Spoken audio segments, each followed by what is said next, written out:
Now Elijah the Tishbite of Tishbe in Gilead said to Ahab, "As the Lord, the God of Israel, lives, before whom I stand, there shall be neither dew nor rain these years, except by my word."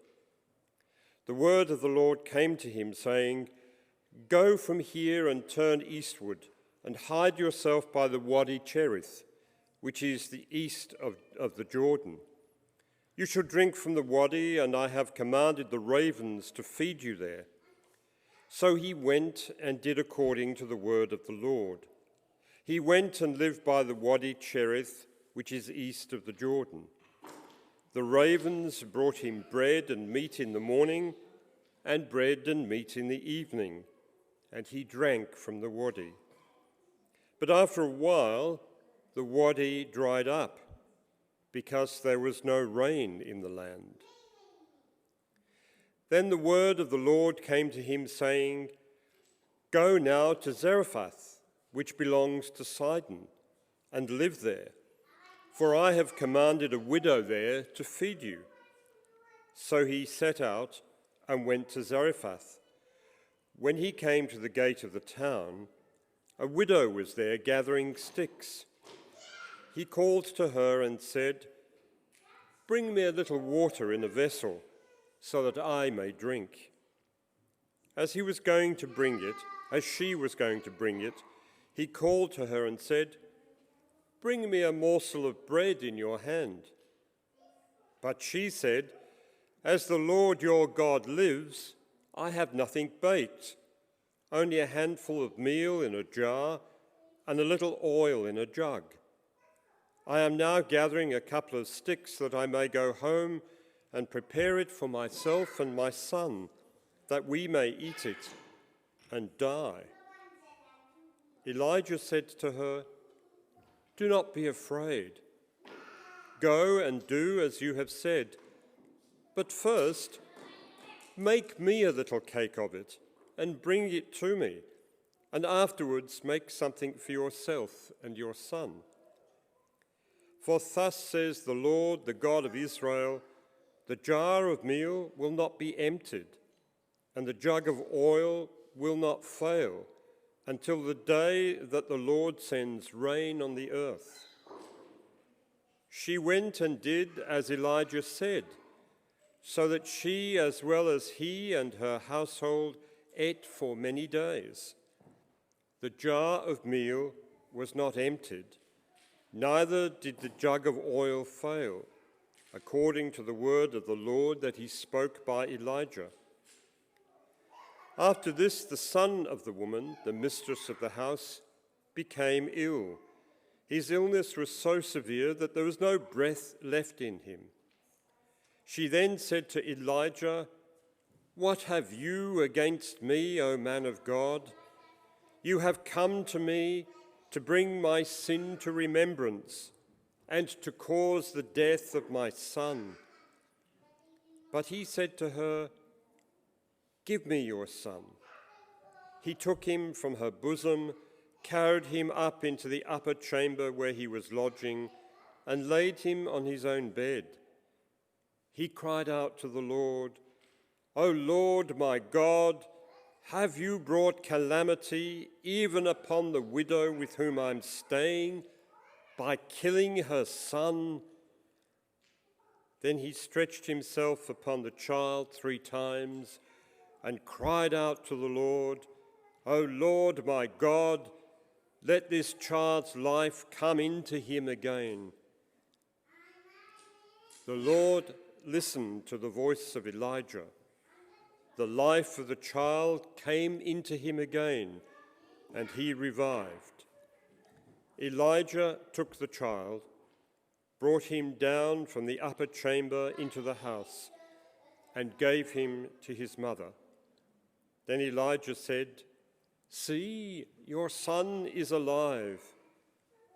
So the woman said to Elijah, "Now I know that you are a man of God, that the word of the Lord in your mouth is truth."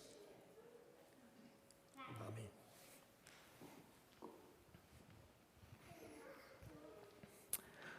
God provides in ways that we do not expect. We hear that over and over, and we get to see it over and over. And that sense of God providing for us, and it's in an abundant way. It's in a way that we don't expect. Have you got stories of when you've received God's love in ways that you didn't expect?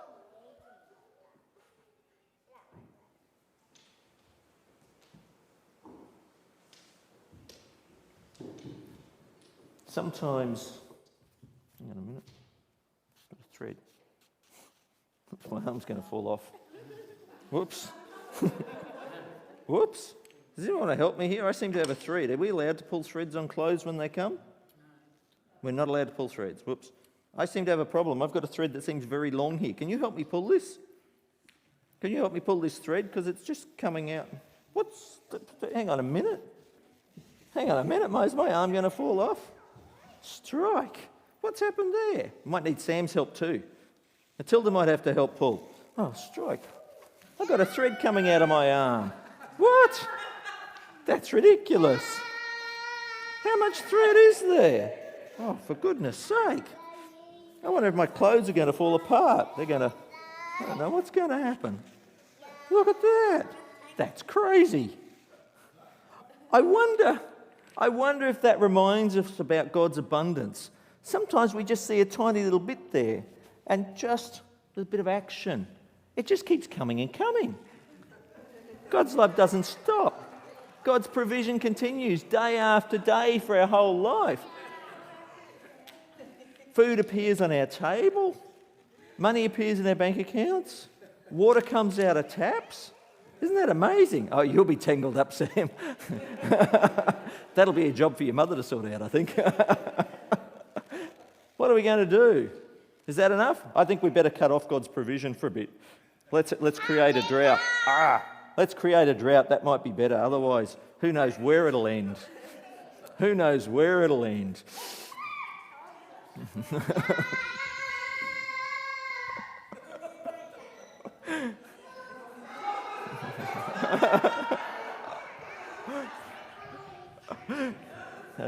We'll have the song bind us together after that. But there's a sense that there's something exciting about God's provision. We forget about the joy and the excitement of what comes for us. We forget about it. We seem to think that God's got this limited amount of stuff that we get and we have to work for it and it's for us, or we need to demand from God. But God's love's there for us in so many ways. Do you need some more? Do you need some more? Oh, look. Yeah, you can have some too. So,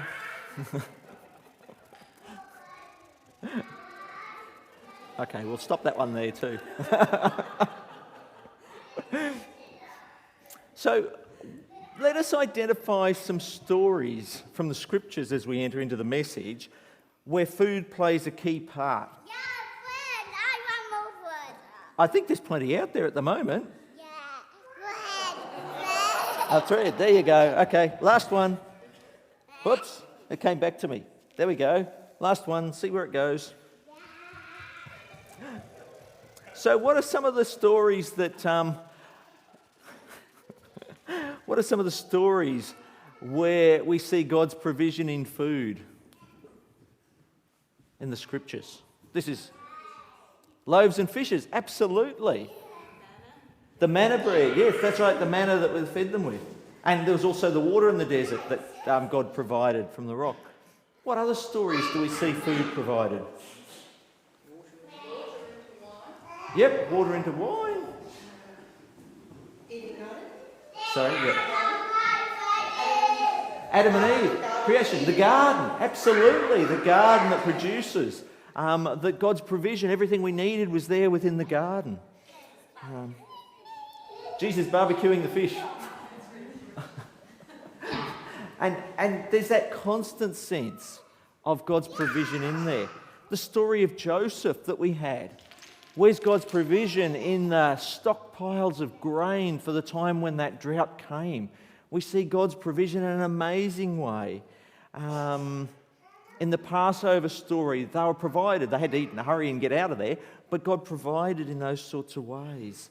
The prophet Joel, the Lord will answer and say to his people, "Behold, I am going to send you grain, new wine and oil, and you'll be satisfied in full with them, and I will never again make you reproach among the nations."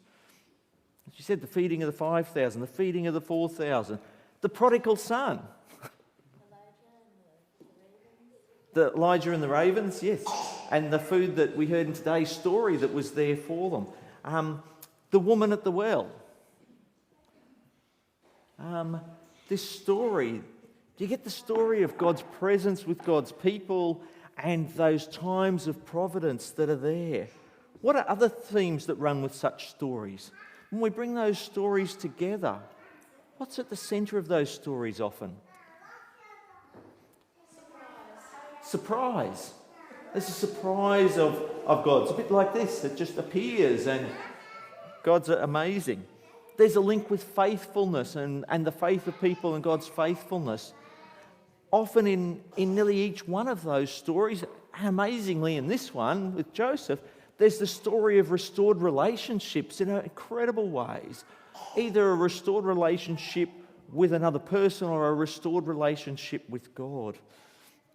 Linking God with people, what they need, even when it wasn't necessarily what they wanted. Elijah today follows simple commands and learns the lesson that he then lives. He tells what God will do for the widow, and he acts and God provides life through him. Stories that again could belong just as easily to the New Testament as the Old Testament. You could almost pick up today's stories and put them into the New Testament, and it would seem quite fitting to have them stuck in one of the Gospels. Elijah goes out, he gives this command, he lets King Ahab know what's going to happen, and he's out of there. He's going to go and live in the wilderness, and the ravens provide him with food. I think of John the Baptist and what John the Baptist, who ate locusts and honey and lived out in the wilderness. There's the feeding stories of whatever the people had in the New Testament and in other stories there was sufficient for what they needed. And once again, what's there is sufficient for what they needed. And then there's the bringing of a child back to life. And if we think of the New Testament, we think of the bringing back to the life of Jairus' daughter.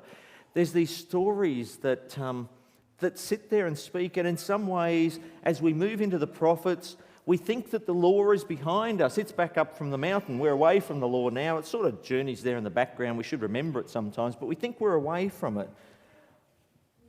But this story is very much a retelling of the Hebrew law. The point of the law wasn't about fulfilling the law so that you can be seen as good. The reason we fulfill the law is because when we don't, we bring harm to our neighbours. The reason we fulfill the law of God is because when we don't, we bring harm to our neighbours.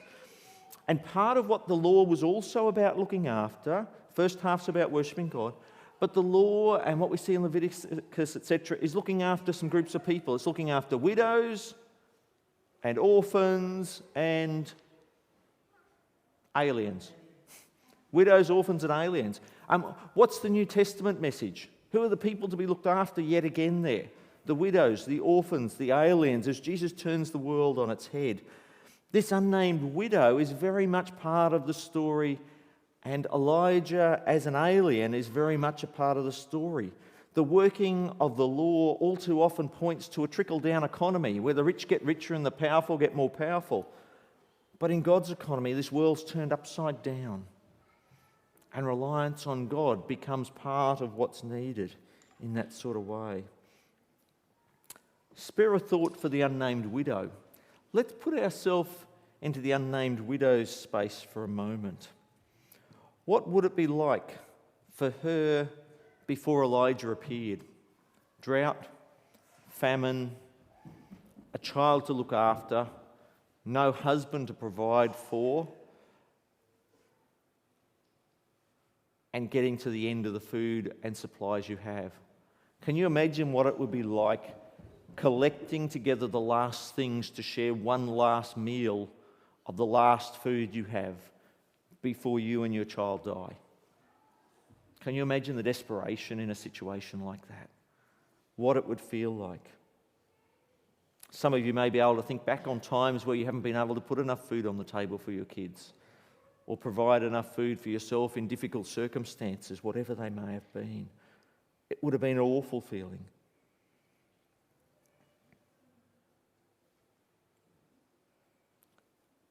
Now stay in that framing and add the extra strain of an unannounced visitor coming who also needs to be fed, who's come on a journey, who's left where they were because there was no water. You've got a child, you've got yourself, you've got your last meal before you, and you have another mouth to feed.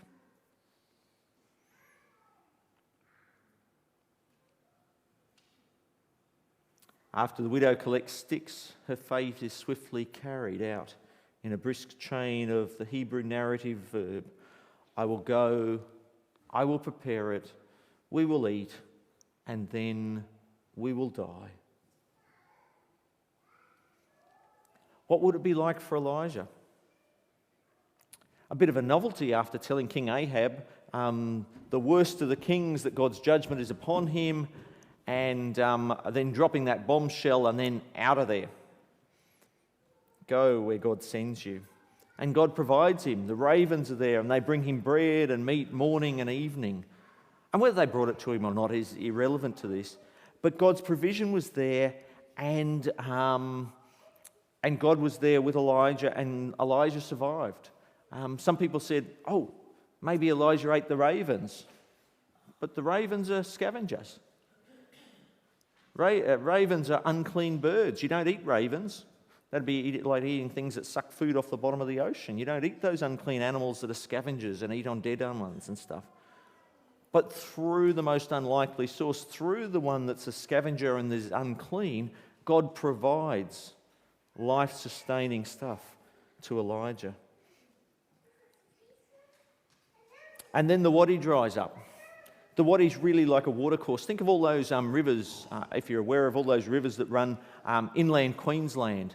And when the floods come, they come in a big way, and that water washes down and goes down and fills Lake Eyre and all those spaces. And those rivers, when they run, they flood and they run fast. And as they fill up, you can't outwalk them at the speed some of those spaces fill.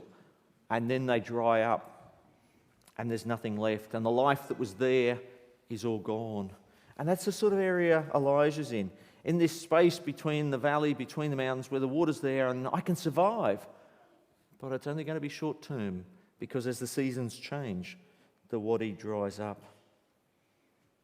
And he goes to Zarephath. And this encounter happens not in the centre of the town, but this encounter happens on the edge of town, at the gate of the town. Where would you expect to find the widows and the outcasts and those with nothing? They're going to be at the edges, on the very edge of town. A bit like the woman at the well, when you think of it. It's not a place with plenty at their disposal. So he set out, and he went to Zarephath. When he came to the gate of the town, a widow was there gathering sticks. He called to her and said, "Bring me a little water in a vessel so that I may drink." Wow, sounds awfully like a New Testament story to me. As she was going to bring it, he called her and said, "Bring me a morsel of bread in your hand."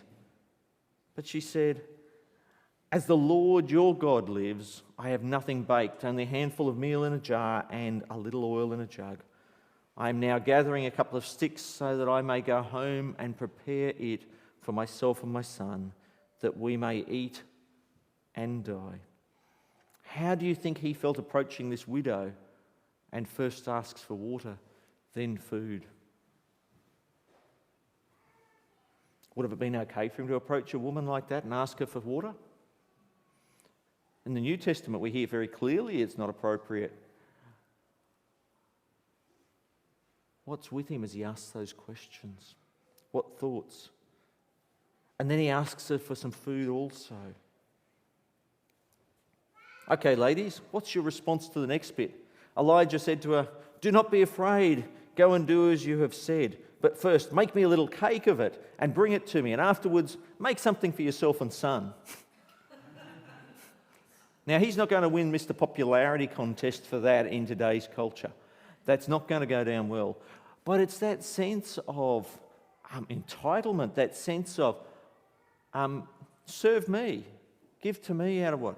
Now, Elijah has knowledge of what's happening in some ways, whether it's fully clear to him or not, I don't know.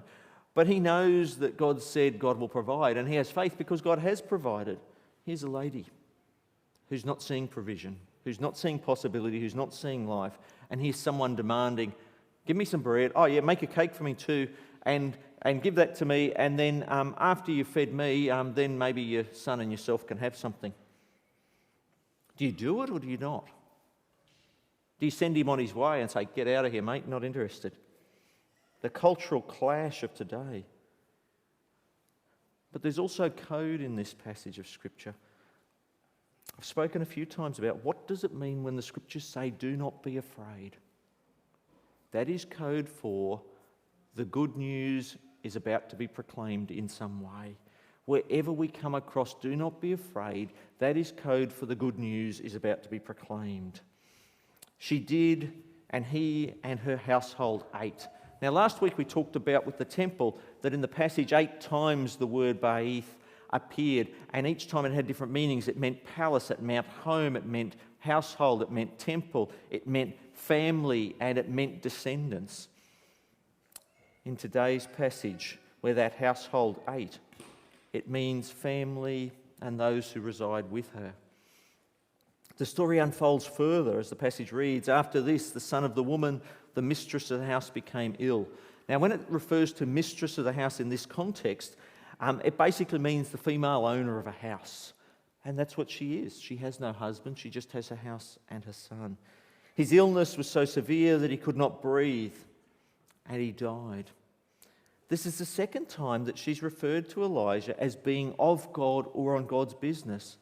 But she said, as the Lord your God lives, I have nothing baked first.